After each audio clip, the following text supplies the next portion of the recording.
Olá, meninos! Bom dia, boa tarde, boa noite. Não sei a que horas vocês vão fazer essa prova de ciências, mas hoje chegou o dia da nossa avaliação de ciências, né?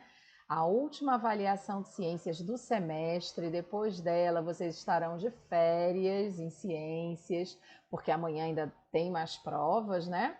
Mas hoje é a o nosso último encontro, onde eu vou fazer a leitura da prova e orientá-los para fazer a prova. Então, muita atenção para vocês fazerem uma prova muito bacana e terem um ótimo resultado. Vamos lá, então? Aqui, meninos, na primeira questão, começa falando sobre a atmosfera e diz o seguinte: a atmosfera é indispensável para a existência de vida na Terra. Ela fornece os gases necessários para a respiração, mantém o equilíbrio da temperatura, nos protege dos raios solares nocivos e é dividida em 5 camadas. Cite o nome das camadas que compõem a região citada no texto. Atenção, é para citar o nome das camadas que compõem a atmosfera. A gente não vai citar o nome de regiões da atmosfera, que nós estudamos isso, né? São 5 camadas e tem uma região que tem algumas características diferenciadas. Você vai colocar aqui somente o nome dessas 5 camadas, beleza? A próxima. A atmosfera terrestre é composta por uma mistura de gases, sendo que 78% é gás nitrogênio, 21% é gás oxigênio e 1% é gás carbônico e gases nobres. Comente sobre a importância de cada um dos principais gases que compõem a atmosfera terrestre. Aqui, então, meninos, já está falando quais são esses principais gases: gás nitrogênio, gás oxigênio, gás carbônico e gases nobres.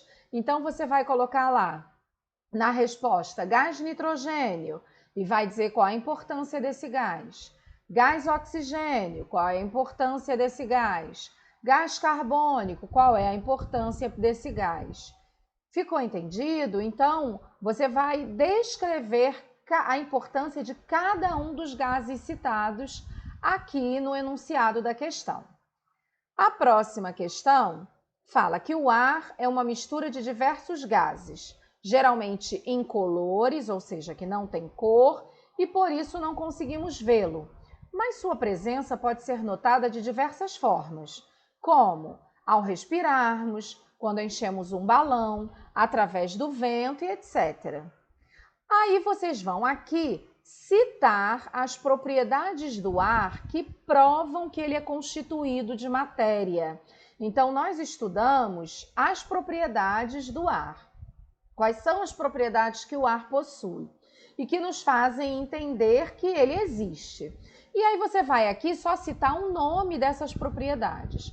O nome das propriedades do ar que vão comprovar que o ar é constituído de matéria, ou seja, o ar ocupa, né, um lugar, né? O ar existe realmente. O que vai provar isso? Questão 4. A água é a substância mais importante para a vida no planeta Terra. Ela representa 71% da superfície terrestre e pode ser encontrada em 3 estados físicos diferentes: estado sólido, estado líquido e estado gasoso. Descreva a disposição das moléculas em cada um dos estados físicos citados. Então, aqui, meninos, você vai dizer como as moléculas estão, né? No estado sólido, como é que essas moléculas estão, umas em relação às outras? No estado líquido, como as moléculas estão? E no estado gasoso, como é que elas estão? Não se esqueçam, meninos, de sempre dizer, no estado sólido, as moléculas estão assim, assim, assim. No estado líquido, as moléculas estão dessa forma. E no estado gasoso, as moléculas estão desse jeito. Porque se você só colocar a resposta sem descrever de qual estado você está falando, eu não tenho como descobrir como é que você elaborou a sua resposta, ok? Vamos lá agora para a questão 5. Descreva o ciclo da água na natureza, citando os nomes das mudanças de estado físico que ocorrem. Então, você vai, primeiro, explicar como ocorre o ciclo da água na natureza. Você vai escolher um momento para começar a falar do ciclo da água.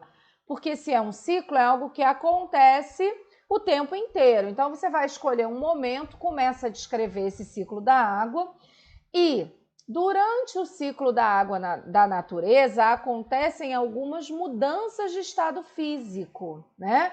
Mudança de estado físico é quando a água vai mudar de sólido para líquido, de líquido para gasoso, de gasoso para líquido, de líquido para sólido, de sólido para gasoso ou de gasoso para sólido.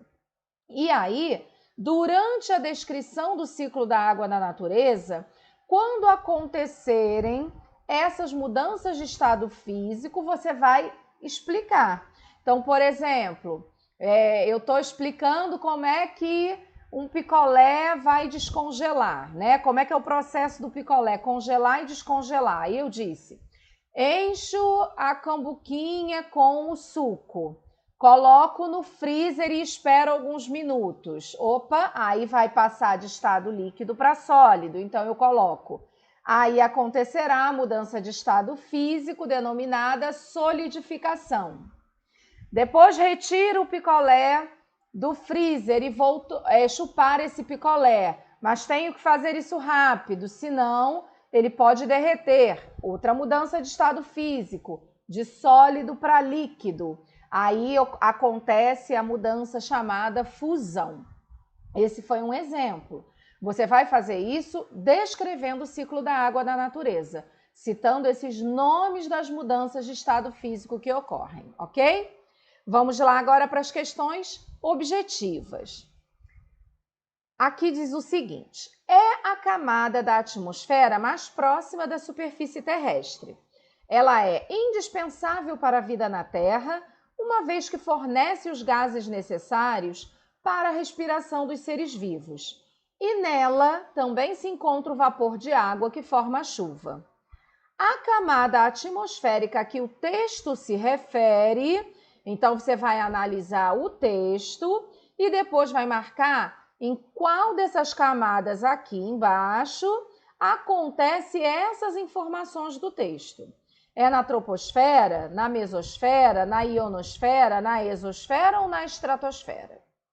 Lembrando que nessas de marcar, para cada uma delas, você só vai marcar uma opção correta, ok? Questão 7. A pressão atmosférica foi estudada e comprovada por vários cientistas através de diversos experimentos, como Torricelli, quando inventou o barômetro, utilizando uma coluna de mercúrio. Esse instrumento, ou seja, o barômetro, ele é usado para medir e quantificar a pressão exercida pelo ar. Aí vem o comando da questão. Em uma cidade que fica numa altitude de 600 metros, o ar é mais rarefeito que no nível do mar, por quê? Então, ele está dizendo que lá numa altitude de 600 metros, o ar é mais rarefeito do que aqui no nível do mar. E você vai ter que escolher a resposta que justifica essa afirmação. O ar é mais rarefeito numa altitude de 600 metros, porque quanto maior a altitude, maior é a pressão atmosférica? Ou porque quanto maior a altitude, maior é a quantidade de gás na atmosfera? Ou esse ar é mais rarefeito a 600 metros, porque quanto maior a altitude, maior é a densidade do ar? Ou ainda, quanto maior a altitude, menor é a pressão atmosférica? Ou, por último, quanto menor a altitude, menor a quantidade de gás na atmosfera? Então, você vai escolher aí qual a resposta que vai justificar corretamente o ar ser mais rarefeito a 600 metros de altitude do que ao nível do mar, ok? Questão 8. A água do planeta Terra pode ser encontrada nos mares, oceanos, rios, lagos, águas subterrâneas, geleiras e no ar atmosférico. Então, aqui já está sendo descrito aonde a água é encontrada no planeta Terra. Aí você vai assinalar a afirmativa que corresponde ao principal reservatório de água doce do planeta, ou seja, de todas essas respostas aqui, aonde é que é encontrada a maior quantidade de água doce no planeta? É nos lençóis freáticos, nos lagos, nos rios, nas geleiras ou no ar atmosférico? Próxima questão. A água pode sofrer várias mudanças de estado físico quando variamos a pressão e a temperatura do ambiente. Essas mudanças são importantes para a manutenção do ciclo hidrológico e da vida como conhecemos. Então, as mudanças de estado físico da água são importantes para o ciclo da água na natureza e também para o ciclo da vida, né? Das formas de vida como nós conhecemos. Aí vem a pergunta para vocês escolherem a resposta correta. Quando colocamos água líquida para ferver em uma chaleira ou em uma panela qualquer, estamos promovendo qual mudança de estado físico? Quando você pega a água líquida e põe para ferver em uma panela. Vai acontecer a solidificação, a ebulição, a sublimação, a condensação ou a fusão? E a última, em um dia quente de verão, Mariana se serviu de um copo de chá gelado para se refrescar. Algum tempo depois, ela percebeu que o copo estava suado. Como? Ela estava lá com o copo, né? E ela viu que aqui do lado de fora estava molhado. Por isso que a gente fala que estava suado, tá? O fenômeno que ocorreu na superfície do copo, que deixou ele molhado por fora, ele acontece devido ao quê? Aí aqui vem as opções para você escolher a correta. Foi por causa da fusão da água do chá gelado? Foi por causa da sublimação do vapor d'água? Foi por causa da vaporização da água do chá gelado? Aconteceu por causa da solidificação da água atmosférica? Ou foi por conta da condensação do vapor de água? Meninos, espero que vocês façam aí uma ótima verificação, tá? A prova está muito simples, prestem bastante atenção às minhas explicações, resolvam a prova com muita calma, com muita tranquilidade, não deixem de enviar a prova quando acabar para que eu possa receber e corrigir. No mais, continuem em casa e aproveitem as férias, curtindo a família, estando em casa, cuidando da saúde. Ótimas férias, meninos, e até agosto. Fiquem bem, fiquem com Deus. Bye, bye.